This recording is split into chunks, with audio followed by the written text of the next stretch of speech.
우리가 잘 아는 본문인데 골리앗이 하나님의 이름을 모욕하며 이 이스라엘 군대 싸움을 걸었는데 이스라엘 온 군대가 누구도 골리앗을 향해 나가지 못합니다. 그때 때마침 아버지의 심부름으로 이 형들의 이 전쟁터를 방문한 어린 다윗이 그 장면을 봤어요. 그리고는 그 상황을 납득하지 못합니다.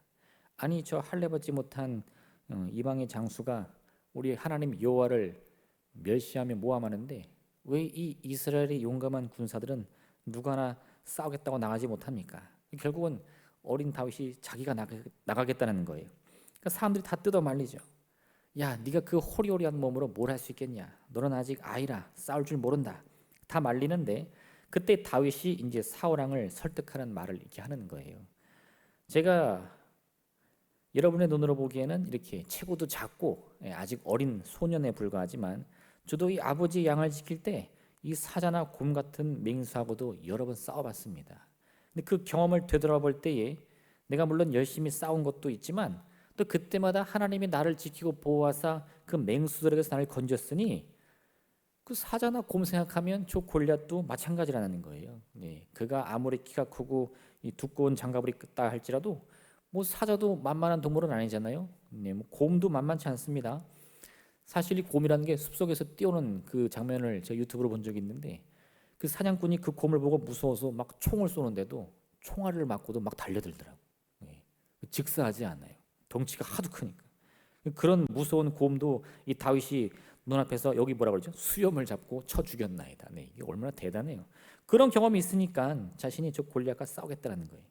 결국 이 사울이 그걸 허락하고 이 다윗을 무장시킵니다. 왕의 갑옷을 입혀가지고 그래 내가 널 도와줄 건 없지만 이 왕의 갑옷을 너에게 내주겠다. 그래서 사울 왕이 입는 갑옷을 입고 그 왕의 칼을 차고 나가는데 어때요? 막 절거럭절거럭 안 맞는 거예요. 다윗이 무슨 칼을 써본 적도 없고 결국은 이것이 제 몸에 안 맞으니까 차라리 이 갑옷 다 벗고 제 방식대로 싸우겠습니다. 그리고 어떻게 해요? 물맷돌 가지고 나가는 장면인 거죠. 오늘 이런 어린 다윗의 결단을 보면서 우리는 이 승리를 향해 나아가는 세 가지 비결을 배워야 돼요. 이 하나하나를 우리가 모두 기억하면서 그 승리의 비결을 우리가 하나씩 이루어갈 때 우리는 어떤 이 사실 골리앗이라는 것은 실제 골리앗도 의미하지만 우리가 인생에서 맞닥뜨리는 많은 문제들을 또 의미하거든요. 그런 문제를 만날 때 어떤 마음가짐으로 나가 승리할 수 있는가 함께 말씀을 나누기로 원합니다. 첫 번째 여러분 싸울 때는요 내가 누구와 싸우는지를 알아야 돼요. 누구와 싸우는가. 네. 가끔 보면요 요즘 사람들 분노 조절 장애 이런 말을 합니다. 무슨 뜻입니까? 그냥 막 화가 난다는 거예요. 그 지나가는 사람을 때리거나 막 지나가는 사람 아무도 모르는 일면인식도 없는 사람에게 욕을 퍼붓거나 합니다. 그래서 나중에 경찰에 잡히면 제가 화를 억누르지 못해서 그래요. 악인 없었습니다. 이렇게 말합니다. 이거는 속된 말로 정신이 나간 겁니다. 정상이 아니에요. 그런 싸움을 싸워가지고는 인생에서 승리는커녕 성공은 문 앞에도 가지 못하는 거예요. 우리가 진짜 승리를 바란다면요 지금 내가 누구와 싸워야 하는가 그거를 바로 알아야 돼요. 오늘 보면 이 골리앗은 자기가 누구랑 싸우는지를 전혀 모르는 사람입니다. 왜요? 이 골리앗이 이스라엘 군대 중에 누가 나와 싸울 것이냐 했을 때 누가 나왔어요? 어린 소년이 나오니까 배꼽을 잡고 웃는 거예요. 아하하, 너희가 나를 무시하는구나. 네가 나를 개로 보는구나. 이때까지만 해도 골리앗 아주 기분이 좋았습니다. 야, 이거는 뭐 내가 싸우나 마나 이기는 거지. 이야기는 어떻게 끝나죠?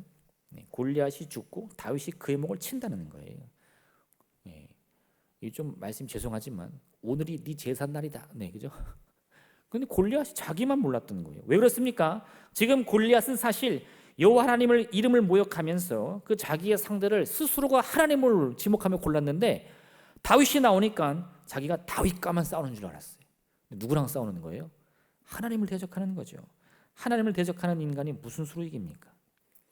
성경에도 이런 예가 참 많이 나오는데 히스기야가 이스라엘 다스릴 때 이 유다의 왕일 때요. 그 당시 어마어마하게 큰 이 동쪽의 제국 아수르의 왕 사네립이 유다를 침공합니다. 이 아수르가요 유다까지 오는 과정에서 이 어마어마한 군대를 몰고 이 동쪽에서 이 북쪽으로 올라가 가지고 다시 남쪽으로 내려오는 그 과정 중에 정말 파죽지세로 밀고 오는 거예요. 뭐 그 앞에 누가 막고 있다? 다 쳐부숩니다. 아람의 군대도 쳐부수고요. 이 북이스라엘의 군대도 다 때려부셨어요. 그리고 이제 남유다 하나 남았습니다. 이사야 1장 7에서 9절이 이렇게 말씀하고 있는 거예요. 너희의 땅은 황폐하였고 너희의 성들은 불에 탔고 너희의 토지는 너희 목전에서 이방인에서 삼켜졌으며 이방인에게 파괴됨같이 황폐하였고 딸 시온은 포도원의 망대같이 참외밭의 원두막같이 에워싸인 섬같이 겨우 남았도다. 만군의 여호와께서 우리를 위하여 생존자를 조금 두지 아니하셨다면 우리가 소돔과 같고 고모라 같았으리로다. 이 무슨 말입니까? 사내립이 한번 군대를 일으켜서 쳐들어오니까 정말 그 예루살렘이 마치 참외밭에 달랑 남겨있는 원두막처럼 뿅, 그 원두막 있잖아요. 참외밭에 이렇게 솟아있는 그것처럼 하나 달랑 남았고 온 사방이 다 쑥대밭이 됐더라는 거예요. 그래서 하나님이 자비를 베풀어 그 예루살렘을 붙들지 않았더라면 어떻게 해요? 소돔 같고 고모라 같으리라. 무슨 말이죠? 멸망했으리라 이런 뜻이에요. 간신히 숨만 붙어있다는 겁니다. 그러니 아수르가 보기에 이 유다의 운명은 추풍낙엽입니다. 야, 저거 뭐 아무것도 아니네. 우리가 손가락만 튕겨도 저 예루살렘 성벽 다 무너지고 저들 끝장나겠다. 그러니까 이 사내립이요 예루살렘 성을 에워싸면서 이렇게 말합니다. 혹시 시스기야가 너희에게 이르기를 여호와께서 우리를 건지시리라 할지라도 속지 말라.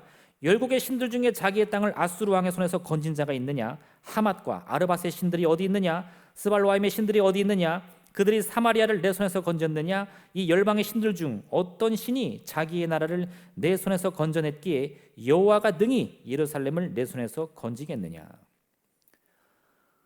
이거 잘 생각하셔야 됩니다. 우리도 종종 듣는 말이에요. 우리가 하나님을 믿고 우리가 그리스도임을 밝힐 때요, 세상 사람들이 이런 말합니다. 야, 예수 믿으면 밥이 나오냐 쌀이 나오냐? 기도한다고 해서 문제가 해결되냐? 이렇게 말하는 거예요. 지금 사내립이 그런 말 하는 겁니다.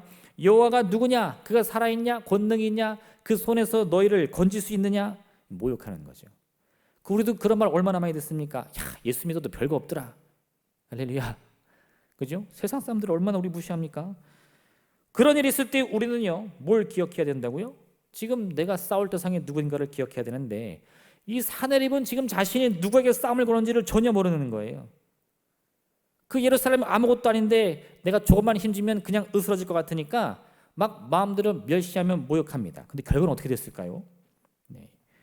이사야 37장에 보면 그 결과가 나오는데 여호와의 사자가 나가서 아수르 진중에서 18만 5천인을 쳤으므로 아침에 일찍이 일어나 본즉 시체뿐이라. 이 아수르의 사내립 왕이 떠나 돌아가서 니느웨에 거주하더니 자기 신 니느록의 신전에서 경배할 때에 그의 아들 아드람멜렉과 사레셀이 그를 칼로 죽이고 아라라 땅으로 도망하였으므로 그의 아들 에살핫돈이 이어 왕이 되니라. 뭐 해보지도 못하고 쫓겨납니다. 왜요? 어느 날 아침 이 사내립 왕이 눈을 떠보니까 저 예루살렘을 무너뜨릴 이 자신의 군대 18만 5천 명이 전부 다 시체가 되어 있는 거예요. 원인도 알 수 없습니다. 무슨 일인지 알지도 못해요. 그저 두려움에 떨며 자신의 나라로 도망갔는데 결국은 훗날 자기 아들들의 손에 의해서 목숨을 잃었다는 거예요. 그게 사내립의 운명이었습니다. 예루살렘 성벽을 군사로 둘러싸면서요, 이 이스라엘 하나님 모욕할 때마다 기분 좋았습니다. 야, 이거 내가 뭐 아람과 이스라엘뿐만 아니라 유다까지도 싹 먹겠구나. 이 땅 전부가 우리 거다. 막 하면서 너는 끝이다. 이제 조금만 있으면 너는 끝이니까 준비해라. 이렇게 말했는데 어떻게 됐어요? 끝난 건 누구라고요? 사내립입니다. 오늘 이 골리앗과 사내립 모두 다 자신이 누구와 싸우는지도 모르며 그저 자기 자랑만 하다가 그 지풀에 넘어져 망하고 만 거예요. 놀랍게도요, 이런 사람들이 또 있습니다. 누굴까요? 골리앗을 바라보고 있던 이스라엘 군대였어요. 그들은 자기 앞에 서 있는 그 골리앗의 모습을 보고는 그저 주눅이 들어서 싸우지도 않고 패배를 인정합니다. 이거 우리도 잘 기억해야 돼요. 우리가 때로 인생의 문제를 만나면요, 지금 내가 누구와 싸우는지를 바라보면서 어떤 생각을 들어요? 내가 저 골리앗을 어떻게 이기나 하면서 지레짐작 패배와 실패를 먼저 점치면서 싸우지도 않고 포기한다는 거예요. 누구든지 나와 함께 싸우자. 그럼 뭐라고 그래요? 아니야. 싸우지 않고 알아. 내가 졌어. 나 그냥 포기할래. 사도 바울은요, 우리가 이런 잘못을 범하지 않기 위해서는 반드시 하나님의 전신갑주로 무장을 해야 된다고 말하고 있는 거예요. 마귀의 관계를 등에 대적하기 위하여 하나님의 전신갑주를 입으라. 우리의 씨름은 혈과 육을 상대하는 것이 아니요 통치자들과 권세들과 이 어둠의 세상 주관자들과 하늘에 있는 악의 영들을 상대함이라. 골리앗을 보고 주눅이 들면 어떤 생각이 들어요? 나는 갑옷도 없고 칼도 없고 창도 없고 또 내 몸은 너무 약하고 나는 힘도 없고 이 싸움을 연습해 본 적도 없고 경험도 없고 이거는 보나마나 내가 진 싸움인데 그럼 그 무슨 싸움이죠? 그 혈과 육의 싸움이죠. 그렇게 생각하니까 이미 내 인생이 끝난 것 같고 나는 이미 패배자 같고 그 마음속에 이미 절망과 패배감이 가득도 찬다는 겁니다. 하나님의 전신갑주를 입으라는 것은요 사실 다른 게 아니에요. 그 무슨 없는 소위 말하는 이 새로운 도구들을 골라가지고 나를 무장시켜라 이런 뜻이 아니라 우리의 마음을 새롭게 무장하여서 지금 내가 바라봐야 할 적이 누구인지를 바로 봐야 된다는 거예요. 정말 철로 된 갑옷을 입고 창과 칼을 들 것이 아니라 하나님의 말씀으로 나를 채워서 지금 내가 싸워야 할 이 마귀의 간계를 대적해야지. 저 골리앗과 싸우는 인생, 그게 우리에게 허락된 인생이 아니라는 겁니다. 여러분, 우리가 누구이간데 그런 골리앗과 같은 장수와 싸워 이길 수 있겠습니까? 내가 온몸을 갑옷으로 두르고 내 두 팔에 첨단의 무기를 든다고 해서 뭐 지나가는 사람 아무나 잡고 시비 걸면 다 이길 수 있나요? 그건 망나니 같은 인생인 거예요. 우리가 입어야 될 것은요 노트구나 철 갑옷이 아니라요 하나님의 말씀으로 무장하는 겁니다. 성경 이렇게 표현하는데 진리의 허리띠, 의의 호심경, 평안의 복음의 신, 믿음의 방패, 성령의 검이라고 말씀하고 있습니다. 여기 어느 것 하나 우리 눈으로 보고 우리 손으로 잡을 수 있는 게 있나요? 아니요. 오직 우리의 마음과 생각으로만 무장할 수 있는 거예요. 내 마음을 지키고 생각을 지켜낼 때 우리의 생명의 근원을 지키는 싸움에 승리를 얻는 것이지 우리가요 누구랑 싸우는지도 모르고 그저 그냥 나는 가진 것이 없습니다, 능력이 없습니다, 할 줄 아는 게 없습니다, 그 문제 앞에서 낙심하며 스스로 패배를 결정하면 그 인생은 싸워보지도 않고 진 거다 이거예요. 할렐루야. 승리를 향하여 어떻게 하라고요? 내가 누구랑 싸워야 되는지를 기억하셔야 돼요. 저 예전에 본 영화가 하나 편이 있는데 이 부부관계에 관한 영화였어요. 남편의 이름은 톤이고 이 아내의 이름은 엘리자베스입니다. 그 둘은 나름 성공한 사람들이었는데 남편은 제약회사에 다녔고 이 아내는 부동산 중개업자로 둘 다 큰 돈을 벌었습니다. 그래서 남부럽지 않게 산 것 같은데 사실 이 둘은 원수보다 못한 사이예요. 할렐루야. 네, 남편, 그죠? 내 편 아니고 남편. 맨날 싸우는 거예요. 밖에 나가면 아주 부부 그 사랑이 많은 부부처럼 서로 팔짱 끼면서 여보 막 이러는데 집에만 들어가면 그냥 얼굴 정색하고 나서 내 당신 그럴 줄 알았어. 또 그러는지 뭐 이렇게 해가지고 맨날 싸우는 겁니다. 그러니까 그 마음속에는요 언제 헤어질까, 어떻게 이혼할까 이런 생각만 가득한 거예요.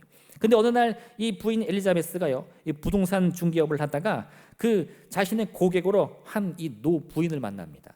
그리고 이 사업 얘기를 하다가 갑자기 자신도 모르게 이 노 부인과 함께 자기 속마음을 좀 털어놨어요. 사실 제가 남들이 보기에는 부를 것 없이 사는 인생 같은데 이 남편과 사이가 너무 안 좋습니다. 맨날 싸우고 서로 원수보다 못한 사이예요. 그랬더니 이 윌리엄스 부인이 이상한 얘기를 하는 겁니다. 갑자기 그 부인의 손을 꼭 잡더니 당신이 싸워야 할 대상이 누군지를 알아야 된다는 거예요. 아니 지금 내가 남편과 싸우는데 옆집 남편과 싸우는 것도 아니고 내 남편과 싸우는데 무슨 내 대상을 알아야 됩니까? 물어보는데 이 윌리엄스 부인은 뭐라 그러냐? 이 엘리자베스에게 그 집에다가 자신의 적이 누구인지 알 때까지 이 기도의 방을 만들라고 충고를 해주는 거예요. 그리고 그 마음에 답답함이 있고 뭔가 말하고 싶은 제목이 있다면 그걸 다 메모지에 써가지고 붙이면서 그걸 하나하나 기도해 보라는 겁니다. 처음엔 반신반의했지만 사실 뭐 할 게 없잖아요. 이 들어가면 무조건 이혼입니다. 그러니까 믿자의 본전이다. 이 아내가 그 작은 이 다락방 같은 데다가 기도실을 만들어 가지고 거기서 쭉 계속 기도를 하는 거예요. 하루가 가고 이틀이 가고 한 주 가고 한 달이 가고 시간이 가니까 나중에 그 기도방에 온 사방 벽이 다 메모지로 아주 그냥 빽빽합니다. 오늘 남편이 얼마나 미워 보이는지 모릅니다. 뭐 이렇게 그래서 계속 기도를 하는데 기도를 하니까요 그 자기가 품었던 이 남편에 대한 악한 감정이 입으로 안 나가는 거예요. 어디로 나가요? 골방에서 기도로 나가는 거예요. 근데 사실 그렇다고 해서 뭐 길이 있습니까? 갑자기 그 소원해진 관계가 합쳐지는 것도 아니고 근데도 그냥 할 게 없으니까 계속 기도만 하는 거예요. 근데 어떤 일이 벌어지느냐? 어느 날 아무도 없는 집에 남편 토니가 들어옵니다. 그리고 자신의 물건을 찾기 위해서 이 방을 뒤지는데 그 기도방을 발견하는 거예요. 문을 열고 보니까 온 사방에 기도 제목이 붙어 있습니다. 뭔가 하나씩 보는데 다 뭐예요? 다 누구 얘기야? 할렐루야. 그냥 자기 얘기가 잔뜩 써 있는 거예요. 사방팔방에 막. 그걸 하나하나 읽다 보니까요, 이 남편 토니의 마음이 열리는 거예요. 자기도 모르게. 그동안 내 원수로 생각했던 이 아내가 나의 허물과 잘못들을 그렇게 기도의 제목으로 적고 기도한다는 생각을 하니까 마음이 무너지는 거예요. 그리고 어떻게 됐을까요? 화해했다 이겁니다. 할렐루야, 할렐루야. 부부싸움을 할 때 우리가 싸워야 할 대상이 누구냐? 누굴까요? 남편과 싸워야죠. 네, 아니요. 여러분, 지금 그 남편과 아내 사이, 우리 부부 사이를 갈라놓고 있는 마귀의 관계와 싸워야 된다 이겁니다. 그걸 싸우려면요, 막 손톱을 기르고 입을 뾰족하게, 그거 아니라는 거예요. 혈과 육의 싸움을 싸웠다가는 백전백패 무조건 지는 거고요, 영의 싸움을 싸우기 위해서 하나님의 말씀으로 무장해야 된다는 거죠. 그랬더니 정말 이 추풍낙엽처럼 언제 쓰러질까 그 위태했던 가정이 회복이 되고 화해가 되고, 남편이 아내를, 아내가 남편을 용서하고 사랑하는 기적의 역사가 일어났다 이겁니다. 여러분, 우리의 적이 누구인지를 알아야 돼요. 지금 내 마음에 있는 이 시기심, 질투심이 있다면 그 지금 누구를 향해야 됩니까? 그런 마음들은요, 우리가 사람을 향해 품어야 될 게 아니에요. 지금 나를 그렇게 쥐고 흔드는 이 악한 영과 싸워야죠. 그 대상을 바로할 때 우리는 이미 승리를 향한 첫 번째 걸음을 뛴 줄로 믿습니다. 두 번째, 승리를 향한 두 번째 걸음은요, 이제는 내가 누구인지를 알아야 돼요. 내가 누구인지를 알아야 된다. 손자병법 보면 아주 유명한 말씀 나오죠. 지피지기면 백전불태다. 싸울 때는 어떻게 해야 된다고요? 적을 알고 나를 알아야 된다. 그래야 싸워도 패하지 않는다는 겁니다. 이 세계에서도 아주 유명한 얘기인데, 2차 세계대전이 발발했을 때요, 이 나치 독일을 이길 수 있을 거라고는 누구도 생각을 못했습니다. 이게 뭐 아까 말한 이 아수르 나라처럼 이 독일군이 한번 움직이기 시작하면 파죽지세로 전 유럽을 점령했습니다. 간신히 저 섬나라 영국만 버티고 있던 그런 추세고, 뭐 프랑스고 뭐고 다 박살이 났습니다. 그러니까 히틀러가요, 아주 의기양양해가지고 저 영국을 어떻게 조질까 그 생각만 하는 거예요.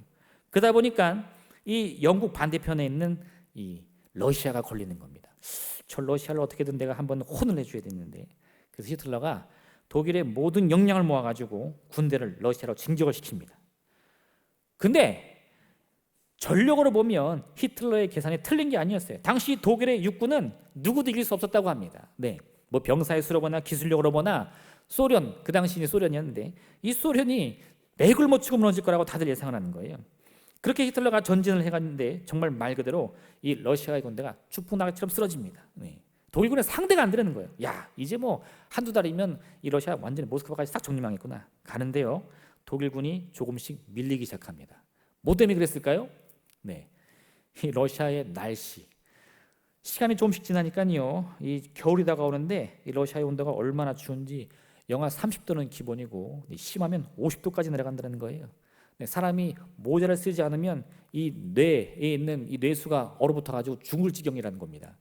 그런 공포를 독일 군대가 경험해 본 적이 없는 거예요.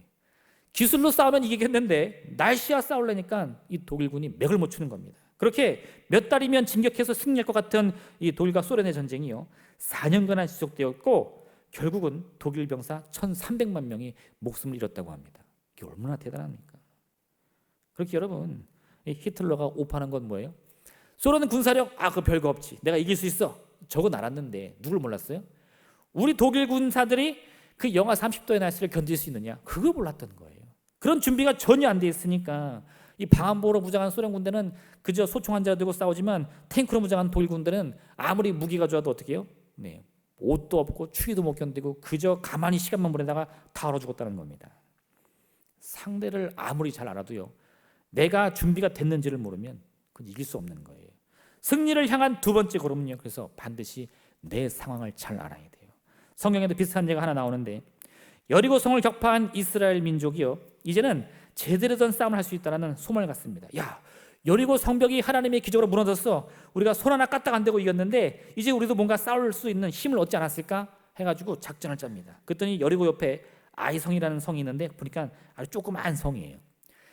이 여호수아가 정탐꾼을 보내가지고 그 성의 상황을 파악하라고 보니까 정탐꾼들이 이렇게 보고합니다. 그 성은 여리고와 비교하면 아주 작은 성이니까 고작 군사 3,000명만 모으면 우리가 충분히 이길 수 있습니다. 적을 파악하고 온 거죠. 그래가지고 여호수아가 이제 용기를 얻고 군사 3,000을 모아가지고 쳐들어갔는데 어떻게 됐을까요? 이스라엘이 지는 거예요. 아니 저걸 몰랐을까? 적은 잘 알았어요. 누굴 몰랐냐? 나를 몰랐어요. 나를. 왜요? 당시 이스라엘은요, 이 여리고를 정복하는 과정에서 아간이라는 사람이 하나님의 말씀을 어기는 죄를 범합니다. 그 죄악이 백성 중에 있으므로 이스라엘 군대가 하나님 앞에 설 수 없는 상황이 됐는데 그걸 몰랐던 거예요. 그리고 하나님의 도움이 떠나니까 어떻게 돼요? 그 작은 아이성의 상태를 다 파악하고도 내가 죄로 오염됐음을 깨닫지 못하고 의기양양의 이 전쟁을 벌였다가 큰 패배를 맛보는 거죠. 내가 싸울 수 있는 상태인지 아닌지 그걸 잘 아셔야 돼요. 지금 이 다윗은요, 자기의 상태를 너무 잘 알고 있습니다. 사울은 뭐라 그래요? 내가 너에게 모든 후원을 다하겠다. 너에게 도움을 주겠다. 그래서 어떻게 해요? 왕의 갑옷을 입히는 거예요. 이 왕의 갑옷이 그저 화려하다고 생각하시면 안 됩니다. 당시 이스라엘은 철을 다루는 기술이 너무 부족했어요. 그래서 왕 정도는 돼야 이 철로 된 갑옷이나 무기를 들 수 있지, 백성들은 그저 청동 무기 수준밖에 안 되는 겁니다. 그러니까 이 사울이 자기의 갑옷을 다윗에게 준 거는 최고로 이 질이 좋은 무기를 입힌 거예요. 무기라도 좋아야 싸울 수 있지 않겠냐? 다윗이 입어보니까 어때요? 자기를 모르면요, 뭐 이게 몸에 맞든 안 맞든 상관없이 야, 이거 왕이 준 거니까 입고 나가야지 이런 생각할 텐데 다윗이 몇 번 시험해 보니까 이 절각절각 도무지 나랑 맞지 않는다는 겁니다. 그러니까 그 좋은 왕의 무기를 다 벗어던지고 막대기 하나 들고 가는 거예요. 오늘 성경 잘 보세요. 다윗이 아무 준비도 없이 막대기만 덜렁 들고 나갑니까? 그 막대기에 물맷돌을 달았는데 그 다음에 가다가 어떻게 한다고요? 시내에서 돌 5개를 주워가지고 주머니에 넣는 거예요. 실제로 여러분, 이 물맷돌을 우습게 볼 게 아닙니다. 로마 시대 기록에 따르면 당시 로마 군대에는 발레아레스라는 투석병들이 있었어요. 이 사람들은 수십 명의 단위로 한 이 병과를 맡고 있었는데요, 전쟁이 시작되면 이들은 한 200m 거리에서 대기하고 있다가 이 달려오는 적군을 향해서 물맷돌을 던집니다. 불과 1, 2분 사이에 이 수십 명의 투석병들이 수백 발 이상의 돌멩이를 던진다는 거예요. 그럼 어떤 일이 벌어지느냐? 적군이 아무리 두꺼운 갑옷을 입고 있다 할지라도 화살을 쏘면 화살은 튕겨냅니다. 뭐 방패나 갑옷으로 튕겨내는데 이 주먹만한 돌멩이를 던지면 그 위력이 얼마나 대단한지 이 철투구를 쓰고 있는 사람의 그 투구를 뚫고 두개골을 부신다는 거예요. 갑옷에 맞아도 갑옷을 찌그러뜨리면서 이 안에 있는 뼈를 부순다는 거예요. 상처를 내는 게 아니라 온몸을 부서뜨려서 무너뜨린다는 겁니다. 이 공포의 대상이었다는 겁니다. 다윗이 생각하는 거예요. 내가 왕의 무기로 싸운다고 해서 이길 수 있는 게 아니다. 나는 소년이다. 나는 저런 무거운 무기로 싸우는 게 아니라 내가 지금까지 연습한 게 뭐냐? 맹수랑 싸울 때 어떻게 했어요? 물맷돌로 싸웠죠. 그러니까 제일 익숙한, 지금 내가 제일 잘할 수 있는 거, 지금 내 상태를 파악하고 그대로 물맷돌을 가지고 나와서 돌멩이 5개 준비하는 겁니다. 왜요? 하나 샥 던졌는데 빡 맞아요? 그건 누구도 모르잖아요. 할렐루야. 뭐 성경이 그렇게 나오지만 만약에 피했으면 어떻게 해요? 아이고 망했네 그럴 거예요? 그럼 빨리 2번째 던져야죠. 그것도 피하면 어떻게 해? 3번째, 4번째, 5번째. 네. 다윗이 계산했을 때 저 골리앗이 나에게 달려들기까지 나에게 몇 번의 기회가 있어요? 최소 5번은 있다 이거예요. 이게 다윗의 실력입니다. 그런 다윗을 본 골리앗은 이렇게 말하죠. 블레셋 사람이 다윗에게 이르되 내가 나를 개로 여기고 막대기를 가지고 내게 나왔느냐 하고 그의 신들의 이름으로 다윗을 저주하니라. 아직도 골리앗은 정신 못 차립니다. 그냥 나만 믿는 거예요. 내가 키도 좋고 힘도 세. 그래 너는 끝이야. 이렇게 사람 무시하는 사람들 많죠. 그냥 하늘을 훅 쳐보면서 이게 비리비리 내가 한 주먹도 안 되겠네. 그리고 큰 코 다치잖아요. 지금 골리앗은요, 적이 누군지도 모르고 자기 상태가 어떤지도 모르는 아주 어리석은 사람입니다. 다윗은 사람들의 눈으로 보기에는 비록 소년에 불과했지만요, 적이 누구인지도 알고 내가 어떤 상태인지도 아는 거예요. 그럼 어떻게 돼요? 이미 그는 승리를 향한 2번째 걸음을 뛴 겁니다. 마지막 3번째, 승리를 완성하기 위해서는요, 우리에게 주어질 승리를 마음으로 확신해야 돼요. 이게 중요합니다. 왜냐? 사실 이렇게 아무리 말해도요, 이 골리앗이 철로 된 갑옷을 입고 칼과 창을 들고 달려들 때 이 소년 다윗이 물맷돌을 이게 아무리 대단한 무기라고 해도 던져가지고 골리앗을 이길 수 있다? 확률적으로 보면 아주 희박한 얘기입니다. 다윗이요, 물맷돌의 위력을 믿고 나가서 싸우는 게 아니에요. 다윗이 들판에서 맹수와 싸워 이길 때마다 그는 자신의 능력으로만 그를 이루어졌다 이렇게 하지 않습니다. 이 어린 다윗이 어떻게 해서 맹수를 이길 수 있었죠? 하나님이 늘 도우셨다는 겁니다. 그들의 날카로운 이빨과 발톱으로부터 하나님이 나를 건져 주셨기 때문에 그 다음번에도 이 맹수들이 달려들 때마다 용기를 잃지 않고 이번에도 나를 도우소서 나가서 싸우는 거죠. 야, 나 대단해. 나 얼마나 빠르고 얼마나 날쌘지 몰라. 이렇게 교만한 마음으로 가는 게 아니라는 거예요. 그러다가 삐끗 잘못하면 그냥 맹수의 먹이가 되는 겁니다. 여러분, 우리가 승리를 확신할 수 있는 이유는요, 그 승리가 눈에 보이기 때문이 아니에요. 막 잡힐 듯 내 손앞에 있기 때문이 아닙니다. 아까 말씀드린 이 골리앗이나 사내립, 그들은 왜 자기가 어떤 상태인지도 파악하지 않고 적이 누구인지도 파악하지 않죠? 승리가 너무 뻔히 보이는 거예요. 고민할 필요가 없습니다. 연습할 필요도 없고 망설일 필요도 없어요. 그냥 손만 뻗으면 그 승리가 내 것이라고 믿었기 때문에 아주 자만심만 가지고 나아가는 겁니다. 그렇게 실패하는 거예요. 다윗이 그토록 철저히 자신을 바라보면서 준비한 이유가 뭐죠? 승리의 확률이 너무 낮기 때문입니다. 보이지가 않아요. 그렇기 때문에 다윗은요, 눈에 보이는 승리를 마음으로 품고 나가는 것이 아니라 보이지 않는 승리를 향해 나아가는 결단을 한 겁니다. 할렐루야, 할렐루야. 요즘 제가 이게 얼마나 중요한지를 몸소 깨닫고 있습니다. 인생의 많은 문제들을 가지고 오시는 분들이 있어요. 자신들의 기도 제목들을 저한테 말씀해 주시면 함께 기도하자고 하는데, 때로 어떤 분들은요, 기도 제목은 저한테 말씀해 주시는데 이미 그 마음 가운데 소망이 보이질 않아요. 그럼 저도 기도를 하는 가운데 이런 생각이 듭니다. 야, 나는 이렇게 매일같이 기도하는데 그분은 지금 뭐하고 있나? 할렐루야, 할렐루야. 뭐 그럴 일은 없겠지만, 그죠? 저한테 기도해달라고 그러고 딴 일 하는 건 아니겠지? 이게 무슨 마음입니까? 함께 마음을 모아 보이지 않는 승리를 바라보며 나아가도 될까 말까인데 그 마음이 흩어져가지고 저한테는 보이지 않으니까 알아서 해주세요, 이거 안 된다는 거예요. 다윗이 그런 마음 가지고 있으면요, 아니 그 목숨 버리면서 왜 나가 싸웁니까? 지금 자기들 앞에 이미 장성하여서 군인으로 훈련받은 군사들이 수두룩 많은데 그 어린 소년이 뭐 때문에 몰매돌 갖고 나가서 골리앗과 싸워야 됩니까? 다윗은요, 승리를 봤는데 그건 보이는 승리가 아니에요. 보이지 않는 승리를 마음으로 바라본 겁니다. 그 확신을 가졌기 때문에 내가 지금 골리앗과 싸워 나간다? 아니요, 그게 누구든 난 이길 수 있다는 거예요. 저것이 골리앗이든 사자 같은 맹수든 하나님이 나와 함께 하시기 때문에 그 승리는 반드시 나의 것이다. 믿음의 용기를 잃지 않았다는 거예요. 여러분, 이 마음을 절대 놓쳐서는 안 돼요. 지금 여러분들이 인생의 문제를 가지고 그것을 기도의 제목으로 삼았다는 것은 내가 그것을 반드시 기도에 응답받겠다는 마음의 소원입니다. 할렐루야. 그 믿음으로 그것을 기도 제목 삼아야죠. 사실 나는 응답돼도 그만이고 안 돼도 그만이야, 이런 마음으로 아무리 기도해도 그건 응답이 될 수가 없어요. 내가 승리를 포기했는데 하나님이 응답할 이유가 뭐가 있겠습니까? 그런 기도 제목은요, 설령 하나님이 응답을 해주신다고 해도요, 본인이 그걸 잡을 능력이 없어요. 응답이 언제 됐는지도 모르고 물 흐르듯이 사라지면서 아우 언제 응답 오나, 아무 변화를 느낄 수가 없습니다. 우리가 마지막 이 승리를 향한 세 번째 단계는요, 내 스스로가 승리를 확신하셔야 돼요. 할렐루야. 어떤 제목이든지요, 하나님이 응답하신다는 믿음을 가지셔야 됩니다. 요셉이 어릴 때 형들에게 얼마나 많은 미움을 받았습니까? 결국 형들이요, 요셉을 죽이고 싶어 했어요. 근데 차마 죽이지는 못하고 그를 애굽의 노예로 팔아버렸죠.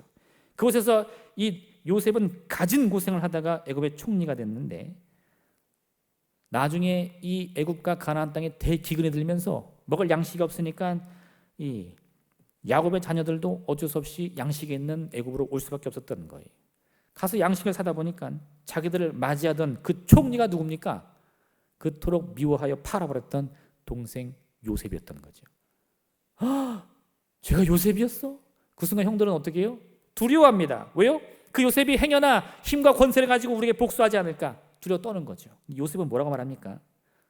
형들이 잘못이 없다는 게 아니에요. 형들은 나를 미워했고 나를 팔아버렸어요. 선한 마음으로? 아니요, 악한 마음을 가지고. 근데 왜요? 당신들은 나에게 악을 행했지만 하나님은 그 악조차도 선으로 바꾸셔서 나를 구원하시고 당신들을 구원하시고 애굽을 구원하시고 우리 가족을 다 구원하신 줄 믿습니다. 할렐루야. 우리의 작은 실수조차 하나님은 그 능력 가운데 하나님의 뜻으로 바꾸시는 분이에요. 우리 망설일 게 뭐가 있습니까? 하나님, 이 문제가 저의 잘못 때문에 온 것입니까? 그러면 저는 이걸 감당해야 되나요? 그런 고민할 시간 있으면 차라리 여러분 하나님의 승리를 바라보면서 간절히 기도하세요. 불의한 재판장을 찾은 과부 이야기를 기억하십니까? 그 과부는 무슨 자격으로 그 불의한 재판장 앞에 나가 매일같이 간청합니까? 자격 없어요. 어찌나 가난하고 볼품없는지 재판장이 매일같이 무시하며 멸시합니다. 그런데도요, 자격이 있어서 가는 게 아니라, 승리가 보이기 때문에 가는 게 아니라 그 보이지 않는 응답과 승리를 마음으로 믿고 가는 거예요. 오늘도 가리라, 내일도 가리라, 내가 나의 말을 들어줄 때까지 당신을 끊임없이 괴롭히리라. 할렐루야. 그 침나는 자의 마음을 가지고 갈 때에 하나님은 반드시 우리에게 응답 주시는 줄로 믿습니다. 이게 승리를 위한 마지막 단계인 거예요. 오늘 다윗은요, 저 거대한 골리앗과 싸우기에 나아갑니다. 근데 그때 다윗의 마음은 어땠을까요?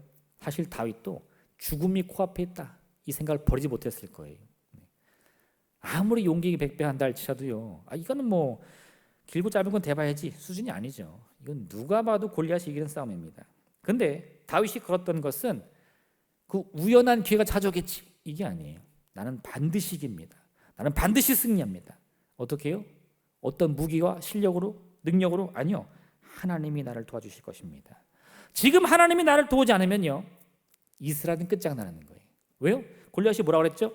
너희가 나와 함께 싸워서 1대1로 싸워서 내가 이기면 너희가 우리 블레셋을 섬길 것이요, 내가 지면 블레셋이 너희를 섬기리라. 이거 운명을 건 싸움입니다. 나라의 운명을 건 싸움이에요. 이게 그냥 단순히 재미삼아서 요즘 무슨 스포츠 하듯이 하는 게 아니라 여기서 패배하는 나라는 많은 겁니다. 다윗이 무슨 호기롭게 그 온 나라와 민족의 운명을 걸고 나가서 싸웁니까? 승리를 봤기 때문인 거예요. 여러분, 믿음을 가지시기 바랍니다. 아까 말씀드린 이 히스기야 왕과 사느랍의 경우도 똑같았어요. 사느랍이 너무 자만하여서 계속하여 하나님의 이름을 모욕하니까 히스기야가 참다 못 견디고 하나님의 전에 가서 이렇게 기도합니다. 여호와여, 귀를 기울여 들으소서. 여호와여, 눈을 떠서 보시옵소서. 사느랍이 살아계신 하나님을 비방하러 보낸 말을 들으시옵소서. 우리 하나님 여호와여, 원하건대 이제 우리를 그의 손에서 구원하옵소서. 그리하시면 천하 만국이 주 여호와가 홀로 하나님이신 줄 알리이다. 하나님의 응답이 그에게 임했습니다. 여호와께서 아수르 왕에게 대하여 이같이 말씀하시기를, 처녀딸 시온이 너를 멸시하며 너를 비웃었으며 딸 예루살렘이 너를 향하여 머리를 흔들었느니라. 내가 내게 향한 분노와 내 교만한 말이 내 귀에 들렸도다. 그러므로 내가 갈고리를 내 코에 꿰고 재갈을 내 입에 물려 너를 오던 길로 끌어 돌이키리라. 사느랍은 승리를 확신했고 예루살렘의 온 백성들은 실패와 패배와 죽음을 바라보고 있었는데 하나님은 어떤 말씀을 주시냐? 내가 사느랍의 코를 꿰어서 재갈을 물린 다음에 그 온 길로 되돌이키겠다는 겁니다. 그리고 그 말씀 그대로 사느랍은 겁에 질려 도망가는 거예요. 여러분, 우리 눈앞에 있는 적들은요, 때로는 우리의 힘을 넘어서는 골리앗이나 이 사느랍 같은 어마어마한 적들일 수 있습니다. 그 순간 우리는요, 그들의 힘과 권세에 짓눌려가지고 이거 뭐 바들바들 떨기 바쁜 그런 상황이 있을 수 있어요. 근데 여러분, 내 본심이, 내 본능이 그런 두려움과 절망에 사로잡힌다 할지라도 내 마음과 생각까지 흔들려서는 안 돼요. 내 마음을 잃어버려서는 안 됩니다. 하나님이 보여주신 그 승리를 붙잡으며 눈으로 보이지 않고 손을 잡히지 않는 그 승리를 향해 나가는 믿음의 용기를 가지셔야 돼요. 지금까지 내 인생 늘 위태로웠지만 하나님 보호해 주셨습니다. 그렇다면요, 이번에도 나를 이끌지 말라는 보장이 없어요. 하나님 반드시 도와주십니다. 우리 능력이 부족하고 우리의 실수와 여러 잘못된 생각 혹은 우리의 죄악에도 불구하고 하나님 우리 포기하지 않습니다. 믿음만 있다면 우리는 능히 이루지 못할 일이 없을 줄로 믿습니다. 오늘 그 같은 믿음을 가지고요, 어떠한 문제 가운데서도 이 승리를 향한 걸음을 멈추지 않고 한 걸음 한 걸음 나간 여러분 되시기를 주님의 이름으로 부탁드립니다. 함께 기도하겠습니다. 오늘 말씀을 기억하시면서 하나님, 우리가 온전한 믿음으로 승리를 향해 나갈 수 있도록 역사하여 주시옵소서. 하나님을 바라보며 우리가 싸워야 할 대상이 누구 있는가? 아버지, 참으로 우리의 영의 전신갑주를 입고 이 마귀의 관계에 맞서게 하여 주시옵소서. 우리를 두르고 있는 절망의 생각들, 두려움의 생각들, 저주의 생각들 모두 떨쳐내게 도와주시고 오직 예수 그리스도의 보혈을 힘입어 승리만을 바라볼 수 있는 우리 모두가 되게 허락하여 주옵소서. 주님의 이름 세물로 기도하겠습니다. 주여!